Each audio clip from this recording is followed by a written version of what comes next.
What is up, EOS Nation? Welcome everyone to the Hot Sauce, presented live on Friday, July 14th.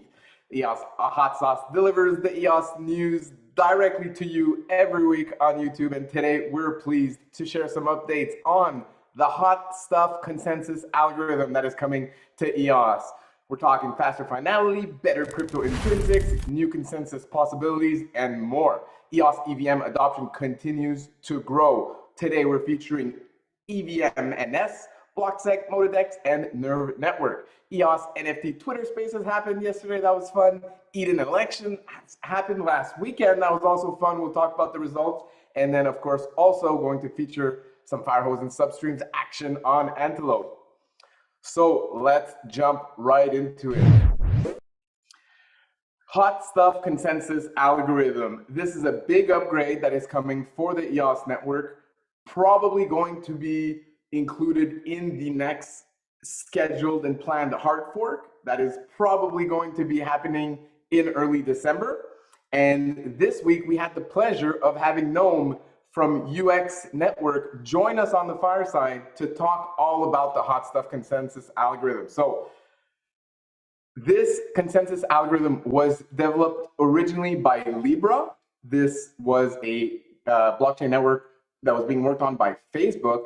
That never launched. However, there's two forks of Libra, Sui and Aptos, that are currently live and using the HotStuff Consensus algorithm.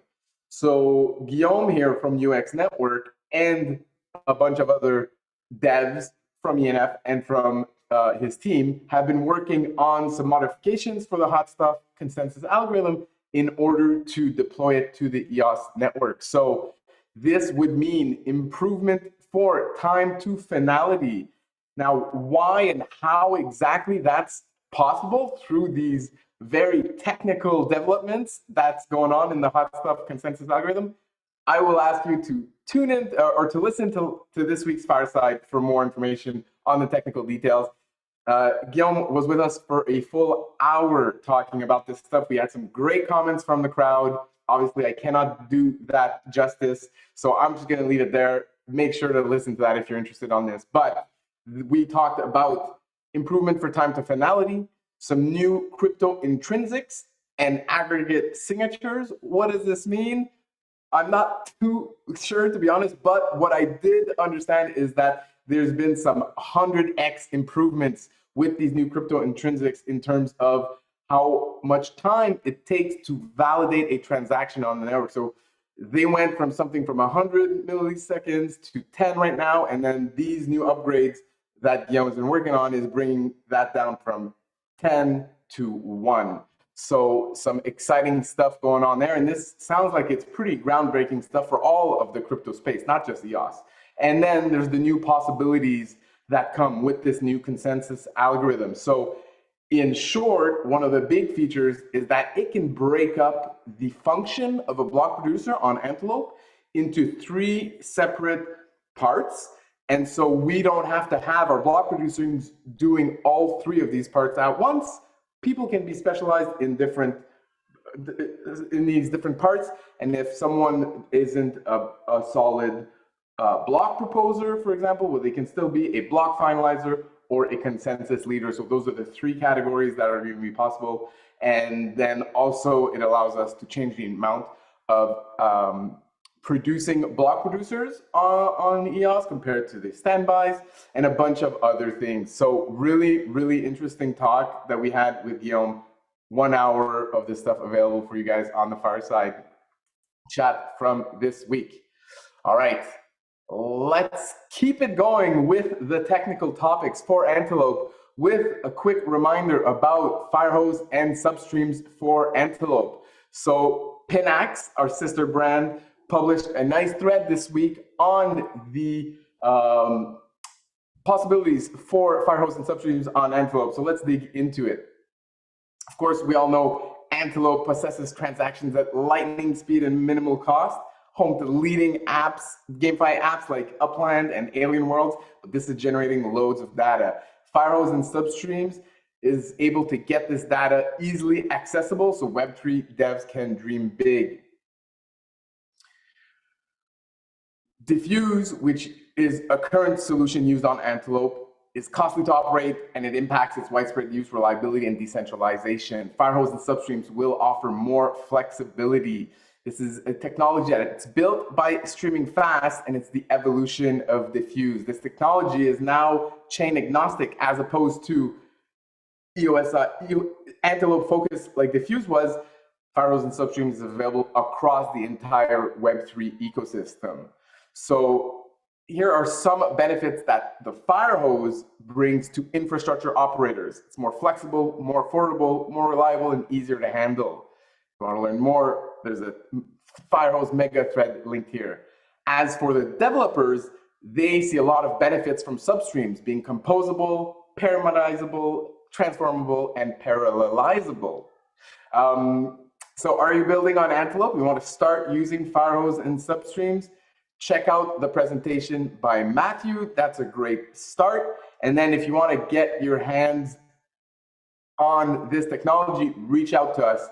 This is currently available on EOS and on Wax. However, there's no public address yet. You do need to reach out to us in order to start building and testing out this new technology. So we hope you do that. Pinax dev team is constantly building amazing stuff with Firehose and Substreams, inspired by the endless opportunities this creates. So you can listen to our CTO, Denis Carrière, as he shares his firsthand experience with this technology, with the EOS community on the Fireside Chat a couple of weeks ago. We've got a highlight clip here lined up for you guys. And so we're very excited about Firehose and Substreams for Antelope builders. And beyond that, future goals we're aiming for include unleashing this power for the EOS EVM and then integrating Antelope IO directly into the Graph protocol. So what are you waiting for? Join us on our mission to connect the Antelope ecosystem to a new powerful Web3 standard. So there you go. If you want to help us promote Firehose and Substreams, why don't you go like and retweet and follow us on Twitter at Pinax Network. All right, let's get back to the EOS EVM with a lot of new adoption announced this week. We've got here Blocsec team saying they'll be undertaking an in-depth audit of both the EOS EVM and smart contract, and even certain projects built on the EOS EVM. More information about that here in this tweet from the ENF. Another game that integrated EOS EVM this week is Motodex. So that's very cool. You can now access this game from your EOS EVM account. Nerve Network is a new bridge for the EOS EVM network. The Nerve products include Nerve Bridge, Nerve Swap, Nerve Farm, and Swapbox will fully support the EOS EVM and deliver seamlessly bridge service to the community. So 3 big announcements of new projects enabling the EOS EVM, which is always great to hear. And then we've also got the EVM name service. So this is a project that's been around on Twitter for a little bit. I've been talking with them actually. I wanted them to come onto the Fireside to introduce themselves to the community. However, they're an Asia-based team, so the time doesn't really work for them. So what we did instead actually is we got them to record a little message for us. So if you want to listen to that message, you can go check out the Fireside from this week. They also provided a transcript of their message, which is helpful because the accent is sometimes a bit difficult to understand.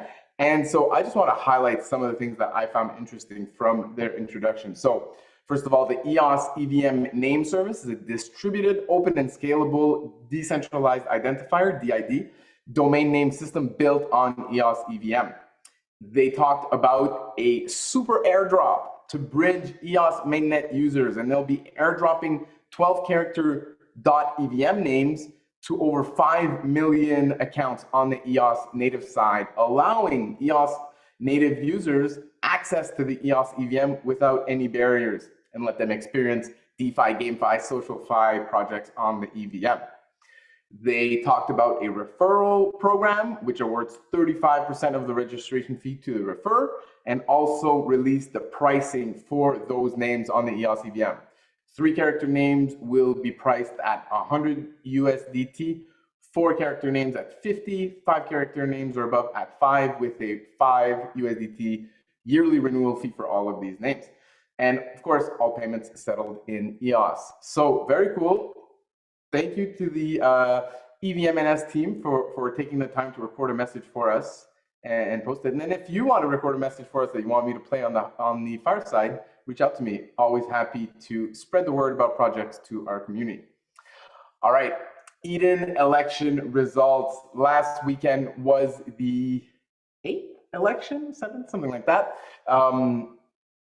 About 50 people turned up. I showed up. I voted for Mo, who ended up being elected as chief delegate. Congratulations, Mo. Congratulations to Gabriel Shaw and Patrick Nova Crypto as well for our 3 chief delegates for this round. And if you haven't been paying too much attention to Eden in the last election cycle, there's been a kind of big change up going on. So the funding distribution mechanism has changed a bit, and what we're trying to do is we're trying to align all of Eden on EOS to be focused on bringing in projects to the EOS network. So that would be kind of the unifying mission of the whole Eden on EOS, and then everyone who gets elected is basically being elected based on their willingness and ability to onboard new projects to EOS. Outside of that, you've got the circles that are going to have an allocated budget as well. It used to go all to the delegates. Some would now go to the circle, a majority of it actually. And then these circles would be paying out fractally style, that is weekly meetings where you share your contributions and you get ranked by your peers to distribute money that way to the people, taking care of social media, taking care of tech, taking care of all these other aspects of Eden on EOS that need to be taken care of. So quite radical change from what Eden used to be. I like the vision, actually. So I was happy to be able to support Mo and happy to see that he was elected chief delegate, which kind of means that there is widespread support for this new direction for Eden. So pretty interesting results there, and congratulations to all our round 1 delegates as well that you can see here. 3 rooms didn't reach consensus, but 13 of them did. All right, moving on to some other topics. The future of NFTs on EOS. The ENF hosted a nice panel yesterday. I was invited to join, so I certainly did. We had Rob Rigo from Facings as well, Dan, aka Granite, from Collectify, this new NFT app on the EOS EVM. And we also had someone from Underground that I forget his name show up last minute and share some great insights from what they're doing. So it was a fun conversation. You can listen to the recording on the ENF Twitter account there. But what I wanted to share today with all of you was what I've learned from Dan of Collectify. So I wasn't aware, so I've been talking a bit about Collectify, how you can use it to run social contests, do promotional drops, stuff like that. But what I didn't realize that it's also a one-stop shop for you to create your EVM NFTs and show a marketplace for these EVM NFTs directly on Collectify. So you can have your own little marketplace that you can link people to for people who want to interact with your EVM NFTs. So that part I didn't actually know was possible within this platform. So it's even more powerful than I thought. Basically, it's a no-code platform. You don't need to be a coder to use this. You can create your ERC 721s or whatever NFT standard you want to use by just clicking through that platform, minting your NFTs, and then linking to the marketplace. So very cool stuff. I'm looking forward to playing around with that, minting some EOS EVM NFTs. So if you want to learn more about that and other topics surrounding NFTs on EOS, check out the Twitter Spaces from yesterday. All right, Haifa DAO came on the fireside as well to talk a bit more about their referral program. Basically, the big picture is that if you refer a DAO to Haifa DAO, and that DAO ends up purchasing a subscription plan from Haifa DAO, you'll be able to earn 11% of the revenue generated by that DAO. So very nice incentives here for people to promote HiFiDAO to an organization that is considering standing up a DAO and wondering which platform to use. So that's very cool. There was also a webinar yesterday with HiFiDAO and Zysan about unleashing the power of a DAO. And so that's very interesting. You guys can check that out if you're interested. All right, and finally, wrapping up the show today, EOS monthly report was just published. If you missed a couple of the last hot sauce shows, then maybe you can just get your recap of the month in this report. They're talking about the EOS 5th anniversary that we celebrated at the start of the month. Of course, the EOS EVM upgrade that happened this month as well. Some interesting podcasts that Zach and Eve attended, such as Real Vision and the WaveEck podcast, Pomelo season updates, and the BP call recap that had a lot of interesting information in there. All right, I guess that's it for today. Nice little show for you on this beautiful summer day. I hope it's beautiful wherever you are listening to. And until next week, let's keep it spicy.